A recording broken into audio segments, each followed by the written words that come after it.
Julho foi o mês mais quente de todos os tempos. O hemisfério norte enfrenta várias ondas de calor com incêndios sem precedentes na Sibéria. Talibã avança no Afeganistão e ONU alerta para risco de catástrofe humanitária. 2 dias depois de ter mandato cassado, Flor de Lis é presa. Ex-deputado Roberto Jefferson é detido no Rio de Janeiro. Perícia divulgada pela Polícia Civil conclui que Joyce Hasselman sofreu queda. Começa a valer a segunda fase do Open Banking, que permite compartilhamento de informações de clientes entre bancos. O Nordeste teve um novo recorde de geração de energia eólica. Tite convoca a seleção com 6 campeões olímpicos. Agora no Jornal das 22.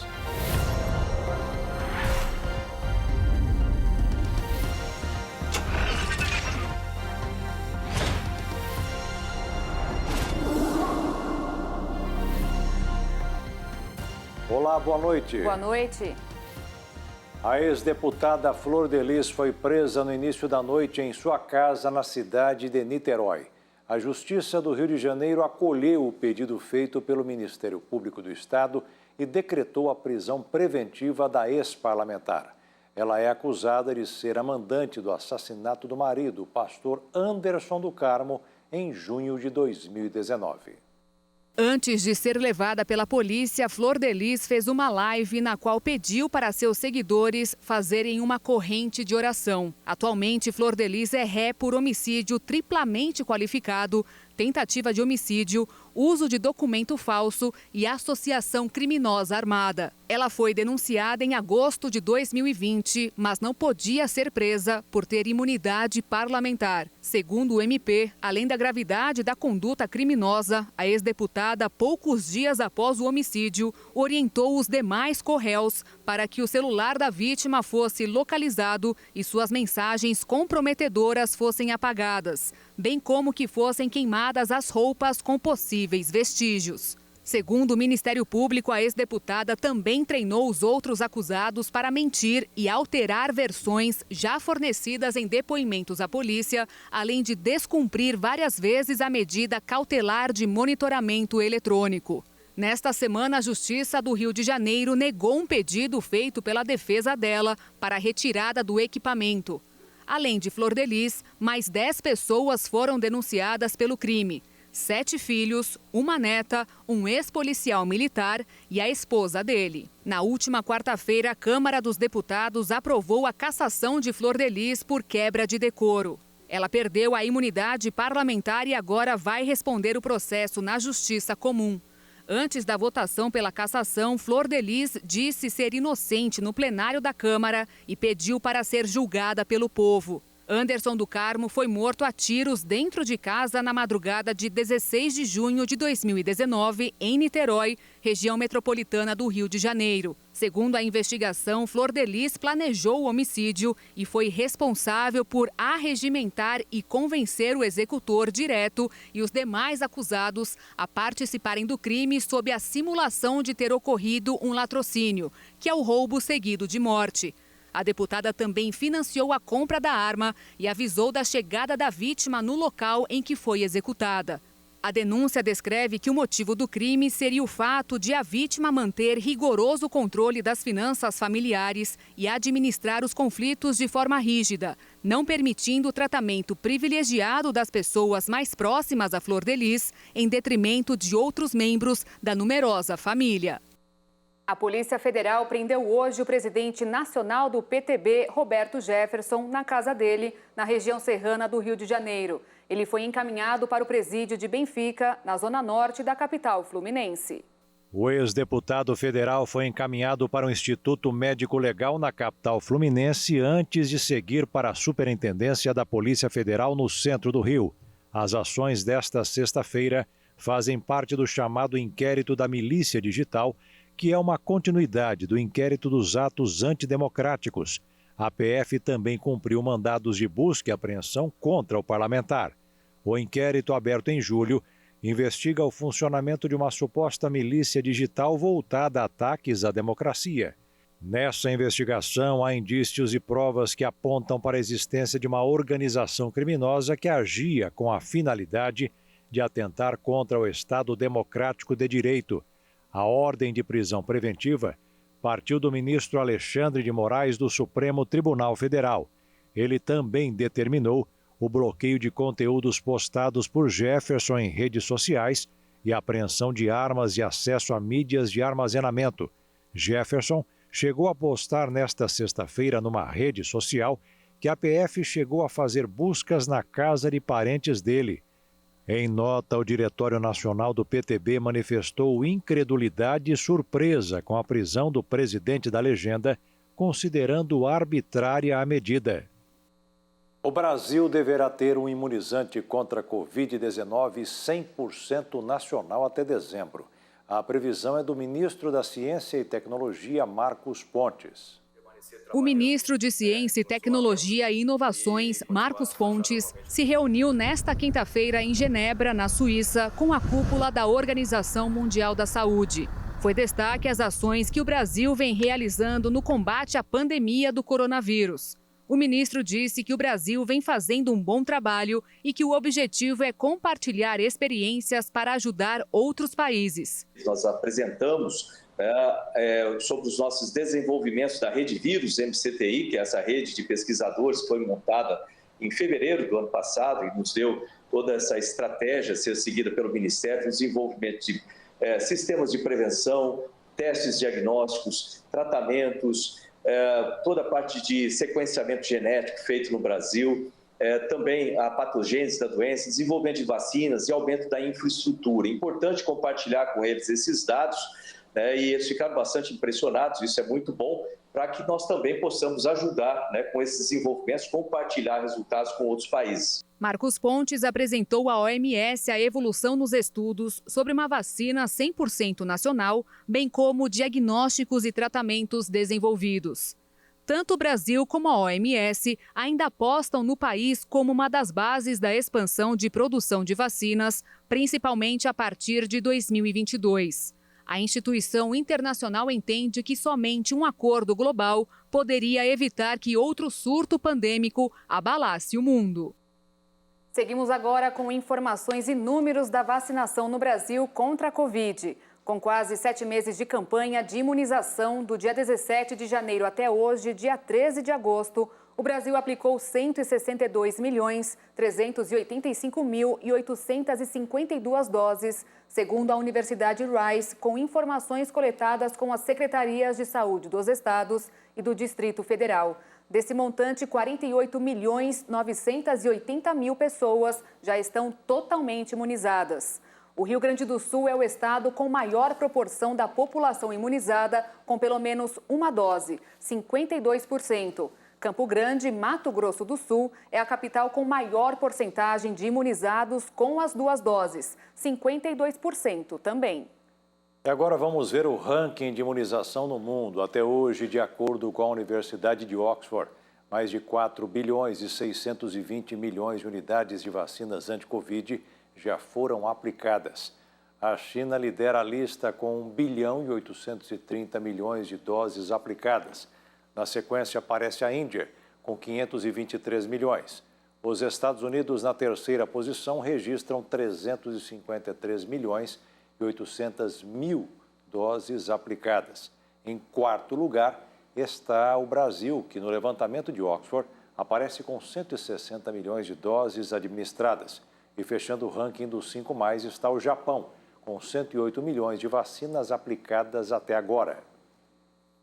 966 pessoas morreram nas últimas 24 horas em decorrência da Covid e quase 34 mil novos casos foram registrados de acordo com o Ministério da Saúde. Veja agora os números da pandemia.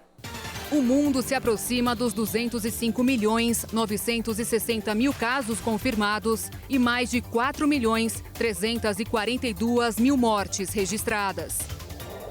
Os Estados Unidos ultrapassaram os 36.580.000 diagnósticos e um total de 620.972 óbitos.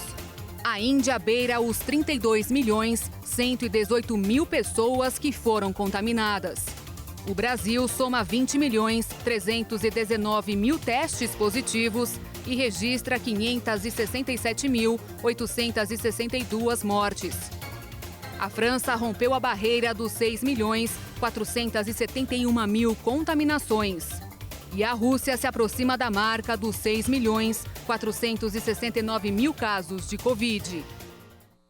No mercado financeiro, o dólar fechou em leve queda nesta sexta-feira, depois de oscilar entre perdas e ganhos na sessão, captando o dia de dólar fraco no mundo após dados dos Estados Unidos amenizarem receios sobre corte de liquidez. A moeda norte-americana caiu 0,21%, encerrou o dia cotada a R$ 5,245 na venda. Um caminhão derrubou uma passarela sobre a linha 2 do metrô na zona norte do Rio de Janeiro. Com a batida, a passarela desabou, obrigando um trem a frear bruscamente para evitar a colisão com os destroços da estrutura. Após a queda da passarela, um vagão com passageiros chegou a atingir a estrutura. Imagens que circulam pelas redes sociais mostram a tensão das testemunhas.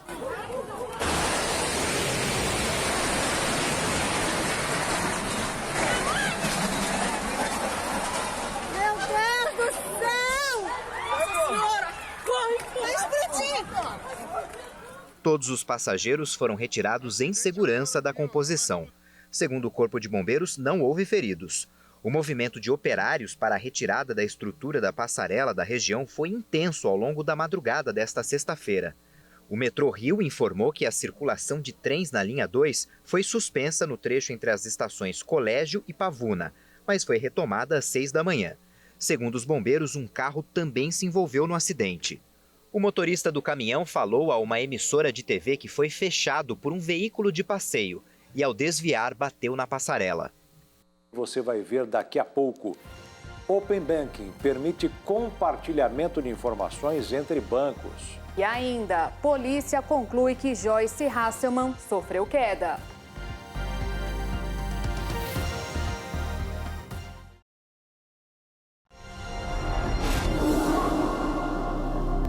O presidente Jair Bolsonaro entregou hoje no Ceará quase 3.000 novas moradias do programa Casa Verde e Amarela. O presidente falou sobre a emoção de entregar a chave de uma casa própria a pessoas de baixa renda e lembrou que outro programa, que é o atual Bolsa Família, está recebendo toda a atenção do governo. A cerimônia em Juazeiro do Norte marcou a entrega de forma simbólica das chaves que deverão beneficiar, no total, 10.800 pessoas. De acordo com o Ministério do Desenvolvimento Regional, nas pouco mais de 1.800 moradias de Juazeiro do Norte, foram investidos 72 milhões de reais. Já na cidade de Crato, foram gastos 74 milhões de reais em quase 1.000 casas em lotes individuais. Durante a cerimônia, o presidente destacou o trabalho para atender às necessidades das pessoas de baixa renda, como Bolsa Família, que deverá mudar de nome, e a emoção de entregar pessoalmente uma chave de casa própria. Poder atender aos mais humildes não tem preço. Como atendemos o ano passado, 68 milhões de pessoas com auxílio emergencial. O gasto no ano passado com auxílio emergencial equivale a 13 anos de Bolsa Família. Nesta semana, apresentamos 2 propostas para o Parlamento, de modo que o Bolsa Família, necessário para uma parte da nossa população, tenha no final do ano, no mínimo, um reajuste de 50%. Sabemos que a inflação chegou em nosso país, como chegou no mundo todo. A pandemia desequilibrou a economia. E nós tentamos agora, dessa forma, no momento, atender aos mais necessitados.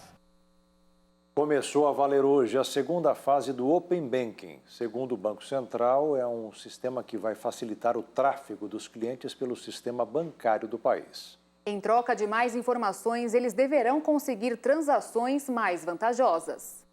O Open Bank é uma plataforma supervisionada pelo Banco Central que vai permitir que os clientes compartilhem, sob autorização, dados pessoais com bancos e fintechs para receber melhores ofertas de produtos e serviços, como taxas de juros menores para empréstimos e financiamentos.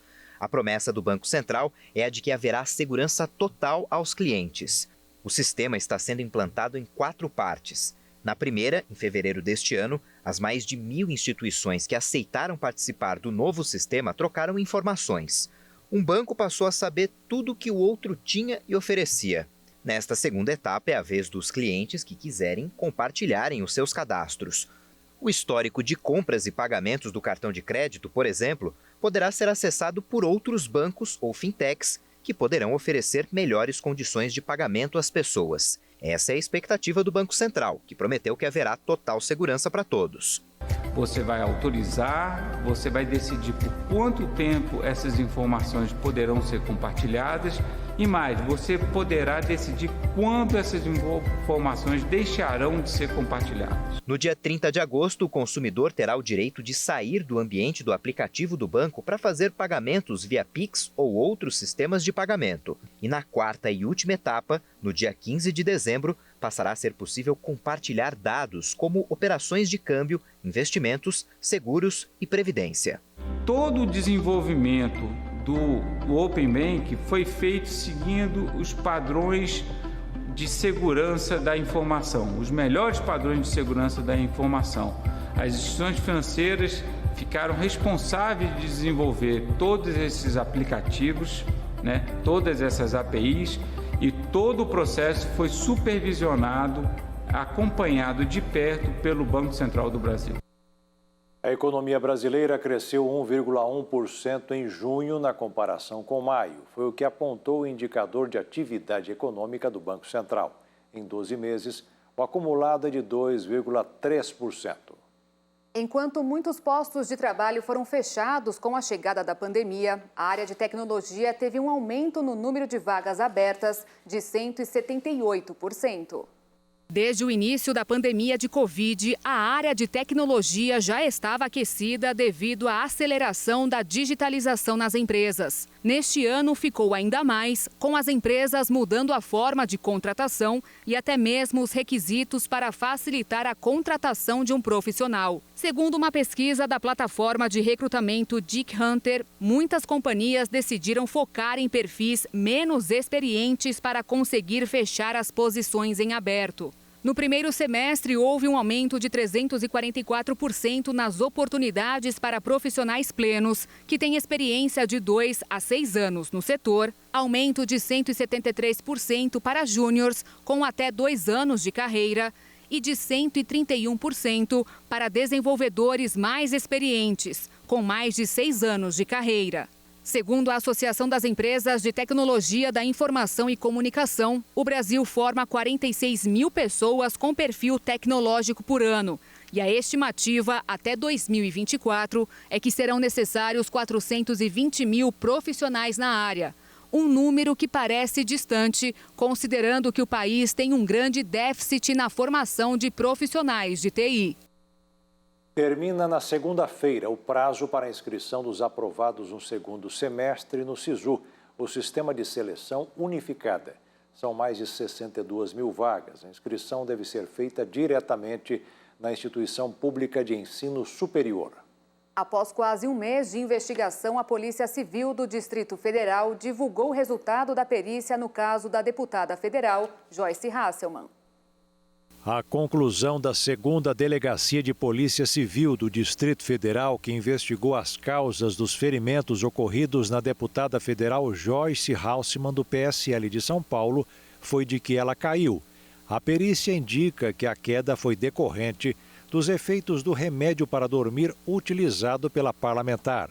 Na madrugada de 18 de julho, a deputada acordou com marcas de sangue no chão do apartamento onde mora, na capital, mas declarou não se lembrar do que tinha acontecido.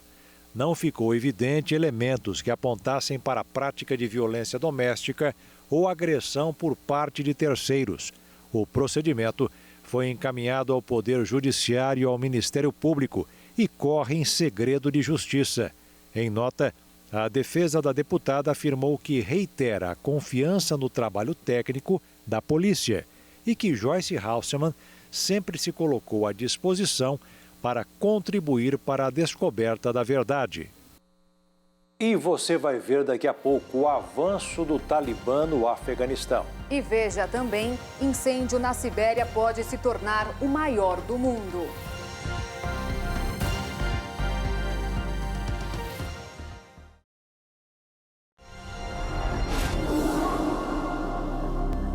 A Caixa Econômica Federal liberou hoje mais saques e transferências à quarta parcela do auxílio emergencial para os nascidos no mês de setembro, que não fazem parte do programa Bolsa Família.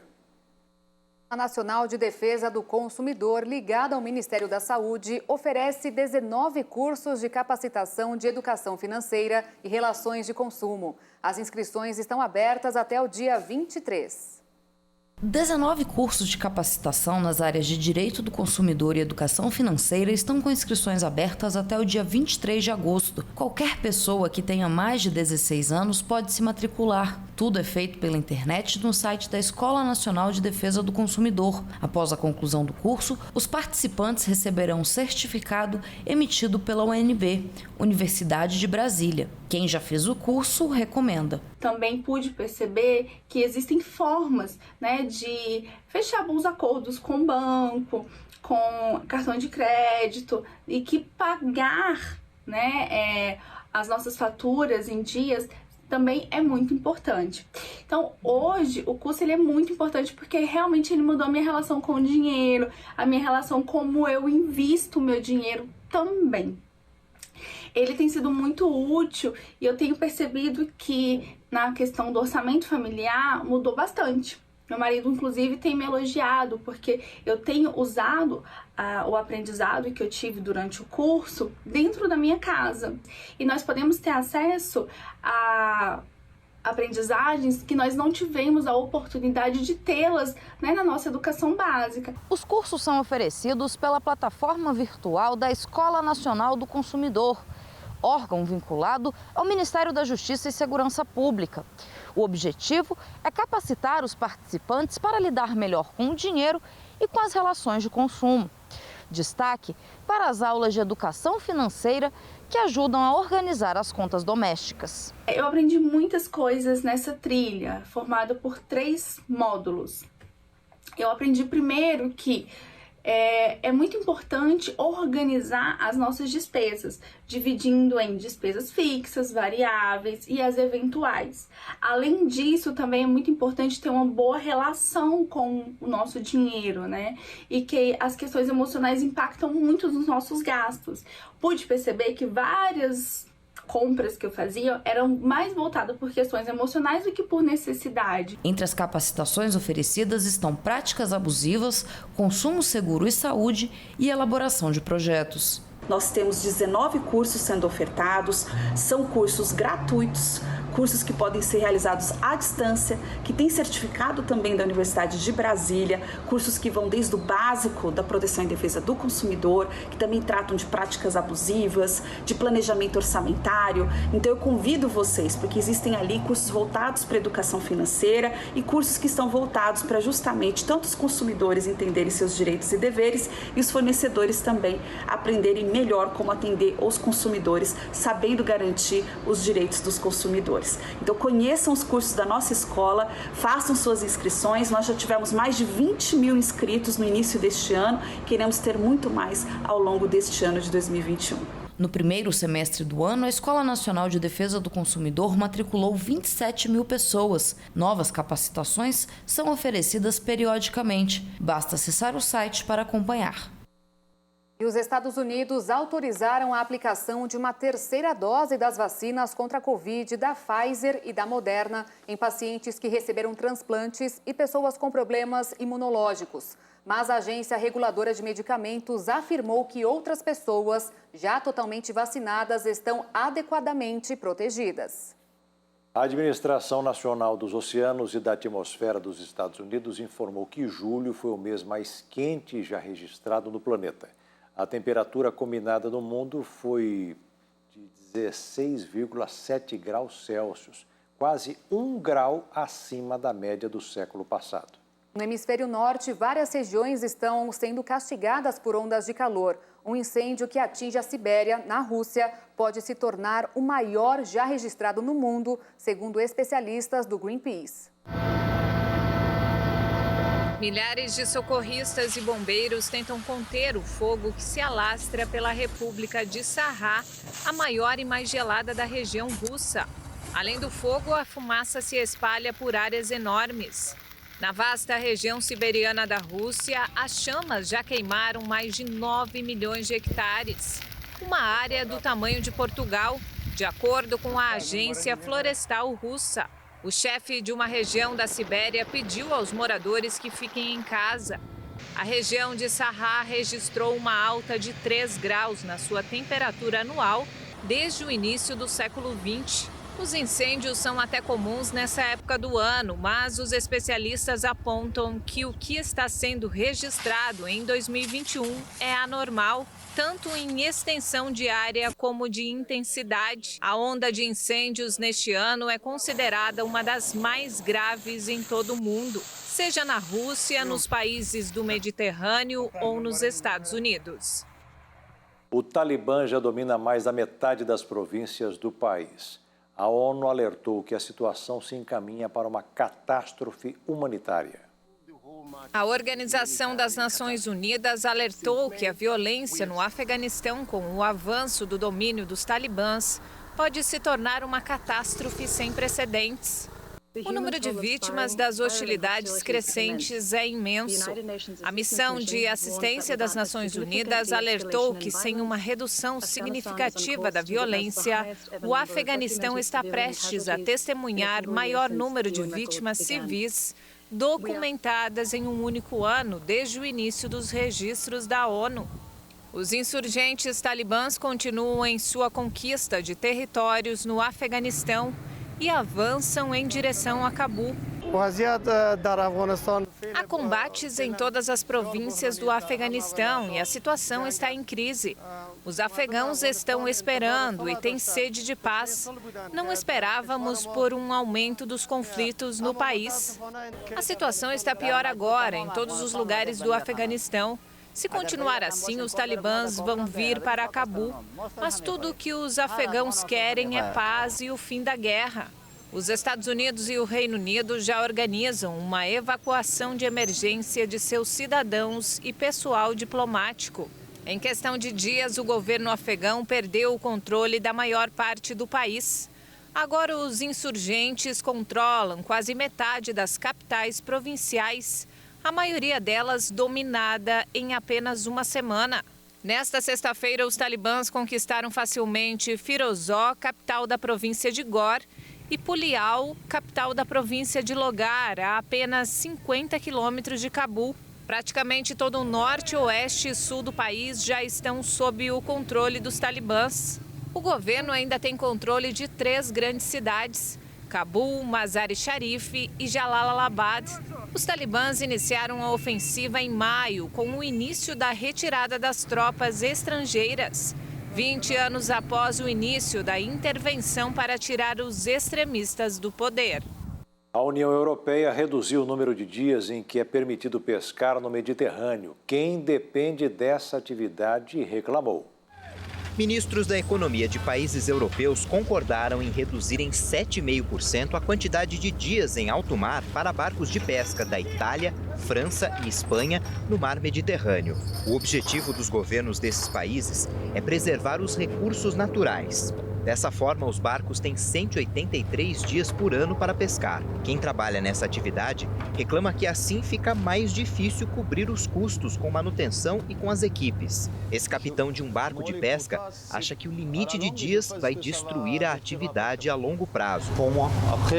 Um barco como esse costuma ser usado 220, 225 dias por ano. O que vamos fazer por 2 meses e meio? Se ficarmos nas docas, não vamos faturar. Dessa forma, vários pescadores vão parar de trabalhar no mar.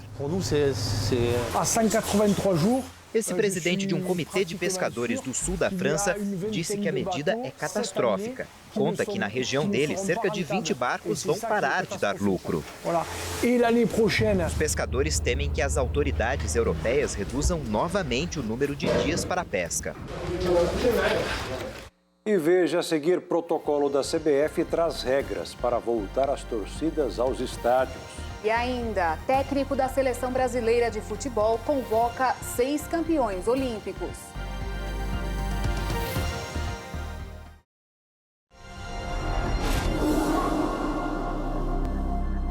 Mais de 8 milhões de empresas estão inadimplentes com a União.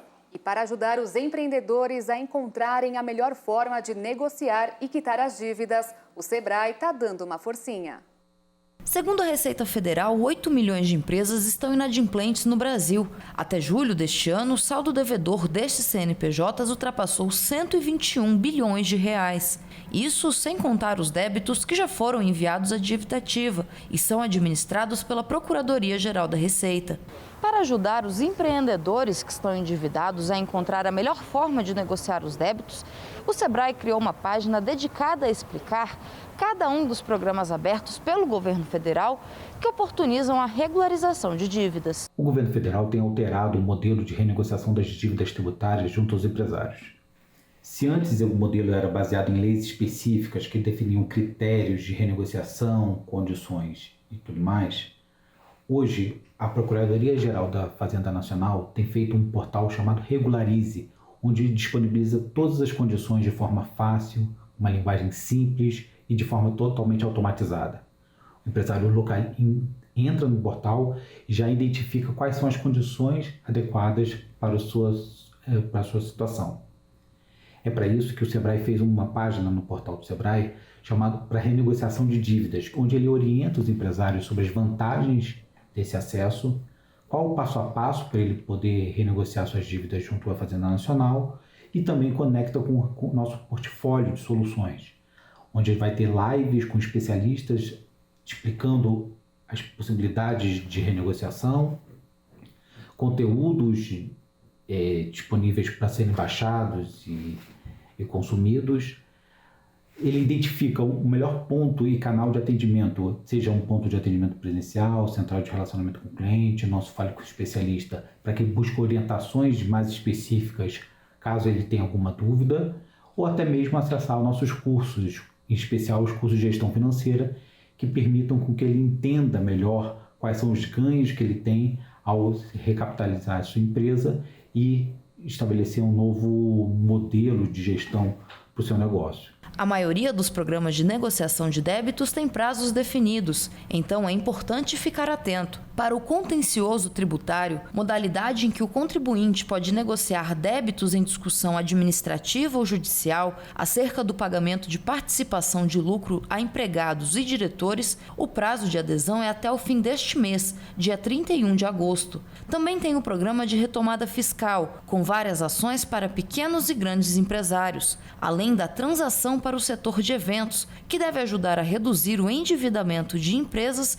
do segmento de eventos impactado pela pandemia. Neste programa, podem participar micro e pequenas empresas, além de microempreendedores individuais. O parcelamento dos débitos poderá ser feito em até 145 meses para débitos não previdenciários e 60 meses para débitos previdenciários. Os descontos podem chegar até 100% nos juros e multas. O prazo de adesão é até o dia 26 de novembro. Caso algum empresário, algum empreendedor tenha mais dúvidas, queira conhecer, basta acessar www.sebrae.com.br. Uma caminhonete capotou ao fugir da polícia na rodovia MS 164 na região de Ponta Porã, Mato Grosso do Sul. O motorista de 29 anos foi levado para o pronto-socorro. No carro, os policiais encontraram 1 tonelada e 200 quilos de maconha. Após o atendimento médico, o homem foi encaminhado para a delegacia de Ponta Porã. A CBF divulgou na tarde de hoje o protocolo para o retorno das torcidas nos estádios. Segundo o documento, apenas torcedores completamente imunizados ou que apresentem teste negativo para a Covid poderão frequentar os estádios. Com o avanço da vacinação no Brasil e embates na Justiça, A Confederação Brasileira de Futebol publicou uma versão do protocolo de recomendações para o retorno do público aos estádios. O documento prevê a volta das torcidas em partidas válidas pela fase de quartas de final da Copa do Brasil, além de todas as divisões do Campeonato Brasileiro, desde a Série A até a Série D. Para que a presença de público se consolide, o documento elaborado pela CBF destaca que a decisão final dependerá da aprovação das autoridades sanitárias locais, ou seja, cada estado terá autonomia para decidir o retorno ou não. Para ter acesso aos estádios, os torcedores terão que fazer um teste RT-PCR para a detecção do vírus SARS-CoV-2 até 3 dias antes da data da partida, ou estar com o esquema vacinal completo.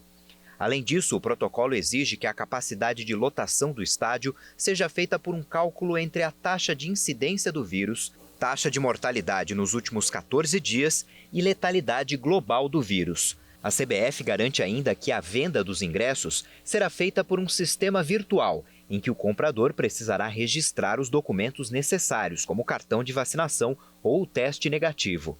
Após anexar os documentos no sistema, eles ainda passarão por uma análise de veracidade. Não há ainda uma data definida para a volta do público aos estádios, já que isso depende principalmente dos governos locais. A decisão é um alento para os clubes, que há pelo menos 18 meses não contam com a renda proveniente da venda de ingressos. O técnico Tite convocou a seleção brasileira para 3 jogos nas eliminatórias para a Copa do Mundo de 2022. Goleiros, convocação: Alisson, Liverpool; Ederson, Manchester City; o Everton, Palmeiras. Laterais direitos: Dani Alves, São Paulo; Danilo, Juventus. Laterais esquerdos: Alexandro, Juventus; Guilherme Arana, Atlético Mineiro.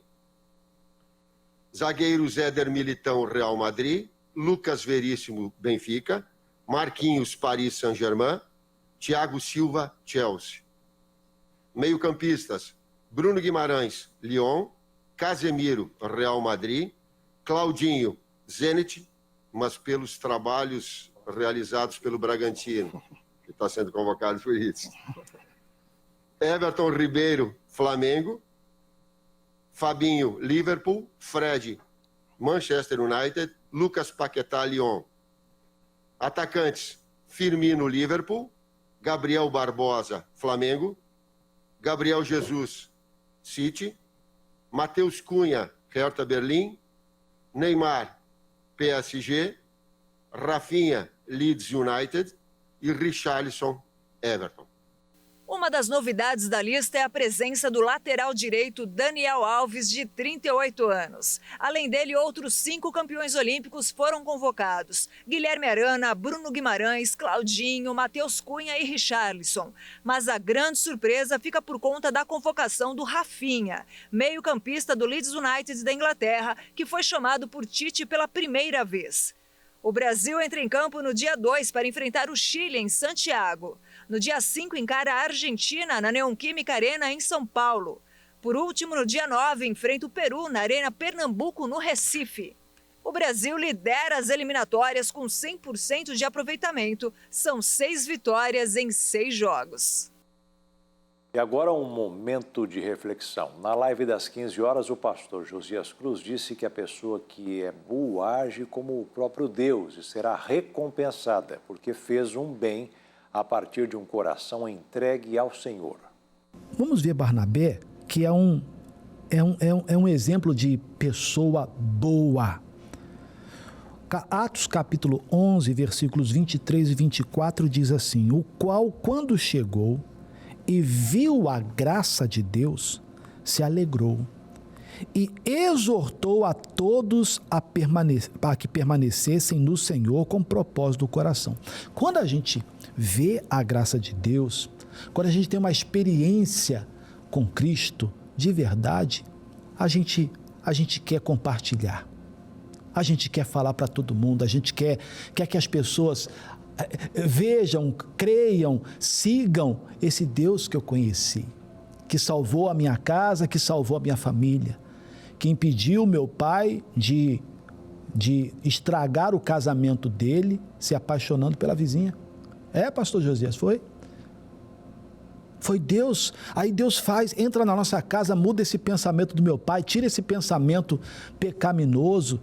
E a minha mãezinha partiu tem uns 10 anos e eles ficaram juntos. Então eu preciso falar desse Deus, eu quero que as pessoas vejam na vida delas o que eu vi. Então o Barnabé, o qual quando chegou e viu a graça de Deus, meu irmão, quando você ver a graça, ouvir a graça de Deus, vai se alegrar. A Bíblia diz que ele se alegrou e exortou a todos a que permanecessem no Senhor com propósito do coração. Você vai ser recompensado quando você for bom. Quando você ver a graça de Deus como Barnabé viu, se alegre. Poxa, eu vi, me alegrei, vi o que Deus fez na minha casa, vi o que Deus fez na minha família. Agora o que é que eu faço? Eu vou exortar as pessoas. Eu vou incentivá-las a viver para esse Deus, a conhecer a esse Deus. Essa é a obra que nós precisamos fazer, e depressa. Os dias são maus. Nós temos visto aí esses últimos anos, esses últimos 2 anos, foram anos difíceis, estão sendo anos difíceis. E Deus tem nos sustentado. Para quê, pastor Josias? Para dizer, ufa, passei por essa? Não. Para a gente incentivar, exortar as pessoas a quê? A que permaneçam no Senhor com propósito do coração. Não é só estar na igreja, né, sentadinho num banquinho, com a Bíblia na mão, participando do domingo, mas exortá-las a permanecerem no Senhor, como um propósito, sendo esse o maior propósito do coração, em nome de Cristo. E o Jornal das 22 termina aqui. Obrigada pela sua companhia, um ótimo fim de noite e fim de semana para você, se cuida e até segunda. Boa noite, fique na paz. Tchau.